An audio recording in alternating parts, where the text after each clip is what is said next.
ડભોઈ નગરના વૃંદાવન સોસાયટીમાં ધોળા દિવસે બનેલી ચોરીની ઘટનાનો કિસ્સો સામે આવ્યો છે।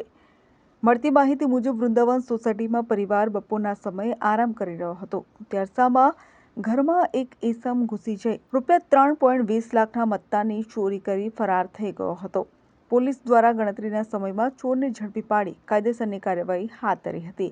ડભોઈમાં ઉનાળામાં મકાન બંધ કરી બપોરે આરામ ફરમાવતા પરિવારો માટે ચેતવણીજનક કિસ્સો સામે આવ્યો છે। ડભોઈ નગરની વૃંદાવન સોસાયટીમાં રહેતા ઇન્દ્રવદનભાઈ પટેલ બીજા માળે પરિવાર આરામ કરી રહ્યો હતો। ત્યારસામાં એક ચોર ઈસમ ઘરમાં ઘૂસી જઈ ₹3,20,000ના મત્તાની ચોરી કરી ફરાર થઈ ગયો હતો। ચોર દ્વારા સોના ચાંદીના દાગીના, મોબાઈલ અને રોકડ રકમ મળી ₹3.20 લાખની ચોરી કરી હોવાનું સામે આવતા પોલીસ દ્વારા તપાસ શરૂ કરવામાં આવી। સીસીટીવીના આધારે તપાસ કરતા જણાવેલ ચોરના નિશાનના આધારે તેને ગણતરીના કલાકોમાં ઝડપી પાડવામાં આવ્યો હતો। ડભોઈ પોલીસે તેનું નામ પૂછતા અમરભાઈ અશોકભાઈ દેવીપૂજક રહેઠાણ વેગાવાડીઓ ગોપાલનગરનો રહેવાસીને પોલીસે ઝડપી પાડી કાયદેસરની કાર્યવાહી હાથ ધરી છે।